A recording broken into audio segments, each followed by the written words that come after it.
सूचना सहायक की तैयारी के लिए आपने क्या पढ़ा, क्या नहीं पढ़ा और अगर आपने जो कुछ भी पढ़ा है, उसमें मैं जो आपके लिए बता रहा हूँ, वो चीज़ें आपने पढ़ी हैं या नहीं पढ़ी हैं, ये बड़ी इंपॉर्टेंट है।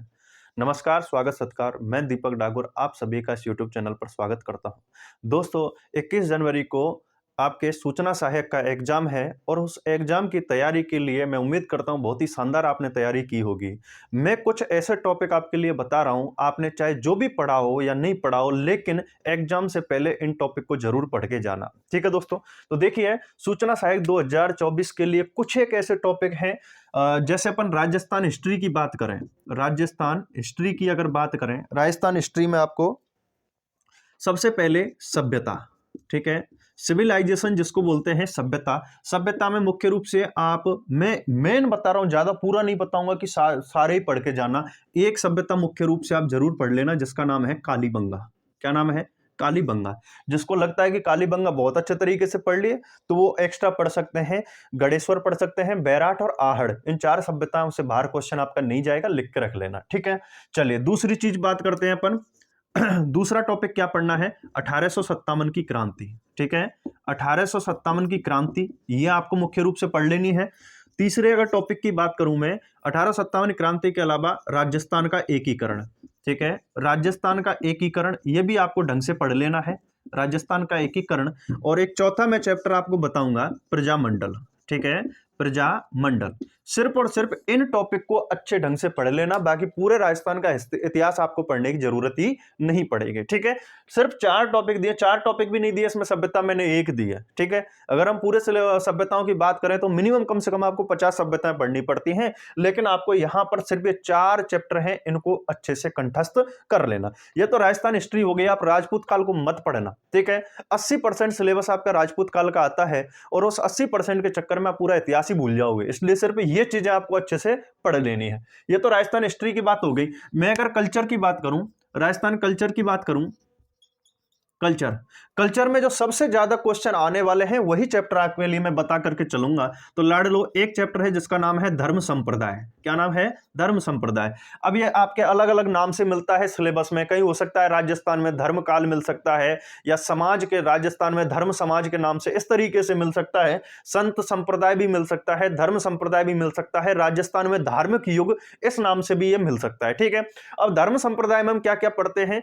देखो, धर्म संप्रदाय में हम सगुण भक्ति निर्गुण भक्ति पढ़ते हैं। तो मैं सीधा सीधा बता के चल रहा हूं, निर्गुण भक्ति में एक नाम सुना होगा आपने, मेन बता के चल रहा हूं। वैसे तो आपको पूरी निर्गुण भक्ति ही पढ़नी है। ठीक है, सगुण को छोड़ देना, भले कोई इतनी ज्यादा इंपॉर्टेंट नहीं है, लेकिन निर्गुण को पढ़ना है। और निर्गुण में भी अगर सबसे ज्यादा जो क्वेश्चन आपके आने के चांस बनते हैं, आपने एक संप्रदाय पढ़ा होगा जिसका नाम है राम स्नेही संप्रदाय। क्या नाम है?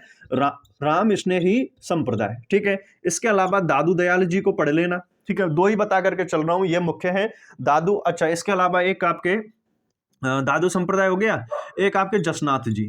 ठीक है, जसनाथ जी, इसको भी 3 संत पढ़ लेना बस। ठीक है, ज्यादा बता ही नहीं रहे, राम स्नेही संप्रदाय, दादू संप्रदाय और जसनाथी संप्रदाय, इन 3 को पढ़ लेना, यही आपके लिए काफी है। ठीक है, दूसरे चैप्टर की अगर बात करें तो लड़ लो लोक देवता। ठीक है, लोक देवता में से आपको जो राजस्थान के पंचपीर हैं, ठीक है, राजस्थान के पंचपीर और इसके अलावा जो आपके तेजाजी हैं, ठीक है, तेजाजी, यानी कि आपको पंचपीर पढ़ने हैं, पंचपीर और तेजाजी 6 लोक देवता पढ़ लेना। ठीक है, आपको वो 25-30 लोक देवताओं की पढ़ने की जरूरत नहीं है, सिर्फ पंचपीर पढ़ लेना और एक तेजाजी को पढ़ लेना। ठीक है, ये आपके लोक देवता काफी हो जाते हैं। इसके अलावा तीसरे अगर टॉपिक की बात करूं मैं तो एक लाडलो आपको लेकर के चलना है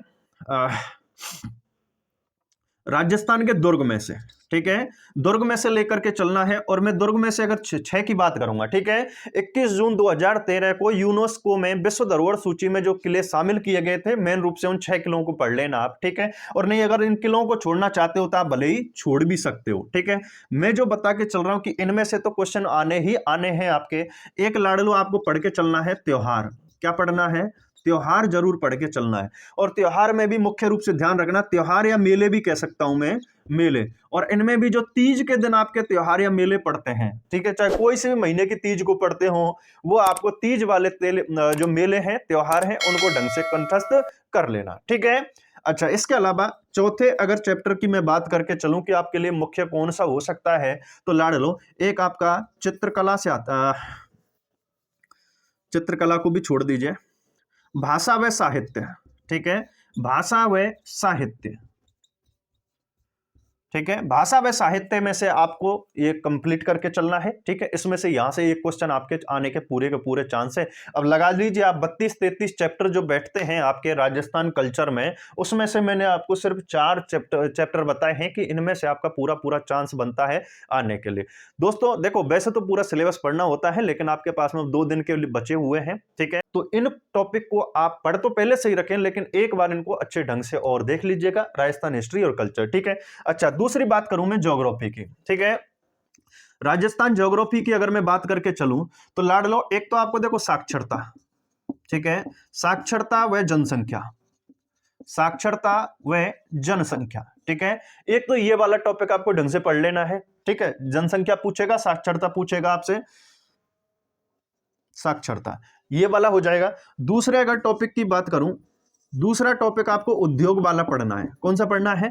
उद्योग वाला पढ़ना है। और तीसरे अगर चैप्टर की बात करूं तो लाड़ लो, एक पढ़ना है आपको नदियां, ठीक है, नदियां, या राजस्थान का प्रवाह तंत्र, इस नाम से भी आपको पूरा का पूरा जो चैप्टर है वो पढ़ सकते हो। 3 चैप्टर आपको मुख्य रूप से या राजस्थान ज्योग्राफी में कंप्लीट कर लेना। इससे बाहर आपके जो क्वेश्चन है वो मेरे हिसाब से नहीं जाएंगे, ठीक है। पूरा चांस। अब ये देख लीजिए, आपको मतलब क्वेश्चन उस हिसाब से बताए हैं कि भूसे में सुई खोजने के बराबर ये क्वेश्चन है, ठीक है।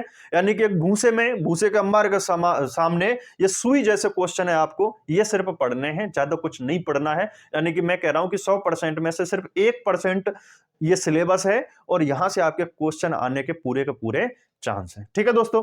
और दूसरी खास बात क्या है कि एग्जाम होगा 1 बजे, आपका एग्जाम खत्म हो जाएगा और 1:10 पर हमारे इसी YouTube चैनल पर आपको आंसर की पढ़ने को मिल जाएगी। एकदम सबसे पहले और सबसे सटीक हमारी आंसर की रहेगी।